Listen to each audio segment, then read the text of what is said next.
আসসালামু আলাইকুম দর্শক, আজ আমি চলে এসেছি আল্লামা দেলোয়ার হোসেন সাঈদীর বাড়িতে। কোরআনের পাখি আল্লামা দেলোয়ার হোসেন সাঈদীকে তো সবাই চিনেন। তিনি ছিলেন সাবেক এমপি এবং বাংলাদেশের শ্রেষ্ঠ বক্তা।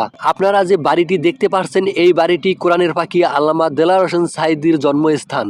এটা তার বাবার বাড়ি ছিল এবং এই বাড়িতে তিনি শিশু থেকে যুবককাল পর্যন্ত কাটিয়েছেন। দর্শক, ভিডিওটি কন্টিনিউ করুন। আজকের ব্লগটি সাজানো হয়েছে শুধুমাত্র আল্লামা দেলোয়ার হোসেন সাঈদীকে নিয়ে। এখন আমি আপনাদের দেখাবো আল্লামা দেলোয়ার হোসেন সাঈদী যে মাদ্রাসায় লেখাপড়া করেছিলেন। এই মাদ্রাসার টিচার ছিলেন তার বাবা এবং তিনি ছিলেন স্টুডেন্ট।